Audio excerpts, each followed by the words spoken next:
माहिर कानून बैरिस्टर सलाहुद्दीन साहब ने भी हमें ज्वाइन किया है, उनसे भी बात करेंगे। बैरिस्टर सलाहुद्दीन साहब, बहुत शुक्रिया आपके वक्त के लिए। बतौर माहिर कानून आप इस 26वीं आईनी तरमीम की मंजूरी को कैसे देखते हैं? देखिए, इसमें जो अब और अभी भी जो फाइनल ड्राफ्ट हुआ है, क्योंकि हम देख रहे थे टीवी पे तो देख रहे थे कि इवन जो बिल सेनेट में प्रेजेंट हुआ है उसमें भी फिर जो यूसुफ रजा गिलानी साहब के पास, चेयरमैन साहब के पास कॉपी थी, उसमें कुछ था और फिर ताड़र साहब ने खड़े होके उन्होंने कई शिकों में तरामीम उसी वक्त फ्लोर पे पढ़ के सुनाई। तो अभी भी फाइनल तो पता नहीं कि क्या एग्जैक्टली क्या पास हुआ है। बहरहाल जो लेटेस्ट ड्राफ्ट्स जो शेयर हो रहे थे उसमें तो बुनियादी तौर पे दो चीजों पे मैं समझता हूँ बहुत एतराज होगा। नंबर एक ये कि जो चीफ जस्टिस की तकर्री है वो बेसिकली गवर्नमेंट के पास जाएगी, है पार्लिमानी कमेटी, मगर उसमें क्योंकि प्रोपोर्शनेट रिप्रेजेंटेशन है तो उसमें जो भी रूलिंग पार्टीज होंगी उनकी अक्सरियत होगी। तो बेसिकली चीफ जस्टिस जो हैं वो गवर्नमेंट ऑफ द डे चुना करेगी। उसमें obviously for independence of judiciary उसके लिए उसके बहुत ही नेगेटिव इफेक्ट होगा, क्योंकि बेसिकली आप एक जजेस को रैट रेस में, सीनियर जजेस को रैट रेस में लगा रहे हैं कि जो हुकूमत को ज्यादा खुश करेगा उसको हम चीफ जस्टिस बनाएंगे। दूसरी चीज जो शायद उससे भी ज्यादा खतरनाक है वो ये है कि जो बेंचेस हैं उन्होंने बेसिकली ये किया है कि आईनी बेंचेस होंगी सुप्रीम कोर्ट में। उन आईनी बेंचेस में कौन बैठेगा, कितनी बड़ी बेंचेस होंगी, क्या होगा, ये सब जो है ये जुडिशल कमीशन डिसाइड करेगा। अब जुडिशल कमीशन में भी जो गवर्नमेंट की रिप्रेजेंटेशन है वो बढ़ा दी गई है। 5 मेंबर तो डायरेक्टली गवर्नमेंट के law minister, attorney general, 2 parliament के, और एक जो है वो एक नॉमिनी होगा, चाहे माइनॉरिटी हो या विमेन की हो, मगर बेसिकली गवर्नमेंट की नॉमिनी। सो उस तरीके से जुडिशल कमीशन पे भी अपना कंट्रोल हुकूमत वक्त ने बना लिया है।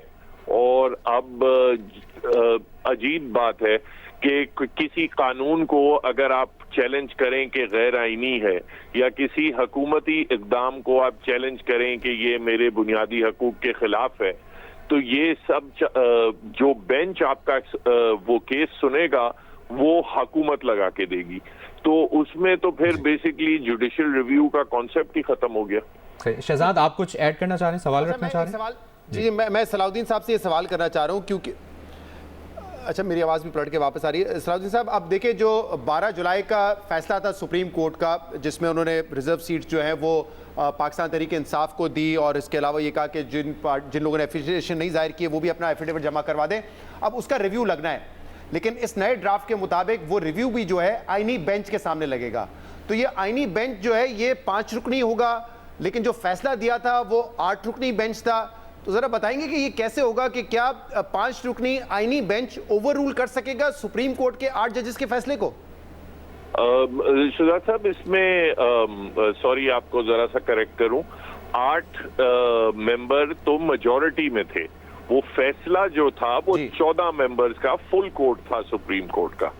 तो अब इस नए बिल के साथ अब वो 14 मेंबर का जो जजमेंट है वो कोई 5 रुकनी आईनी बेंच जो हुकूमत की लगाई हुई बेंच होगी वो डिसाइड करेगी कि वो फैसला सही था या गलत था। तो इसकी ये तो एक मेजर पॉलिटिकल केस है, शायद इसी मकसद के लिए ये तरामीम लाई गई थी। मगर हर केस में आधे से ज्यादा लिटिगेशन हमारे यहाँ गवर्नमेंट के खिलाफ होती है, कवानीन के खिलाफ होती है। आप उसी पार्लियामेंट और उसी गवर्नमेंट के पास जाएंगे कि आप बेंच बनाएं जिसके खिलाफ हमने आपको चैलेंज किया हुआ है, और आप ही बेंच बनाएं जो वो चैलेंज सुने।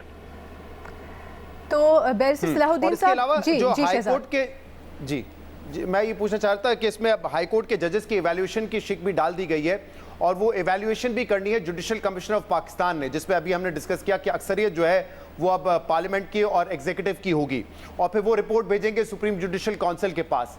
इसको आप कैसे देखते हैं सलाउद्दीन साहब? देखिए, इसमें एक इशू है सिक्योरिटी ऑफ टेन्योर। एक कॉन्सेप्ट है कि जजेस के पास अगर सिक्योरिटी ऑफ टेन्योर नहीं होगा, उनको निकालने का तरीका मुश्किल नहीं बनाया जाएगा, तो जजेस फिर आज़ादी से फैसला नहीं कर पाएंगे।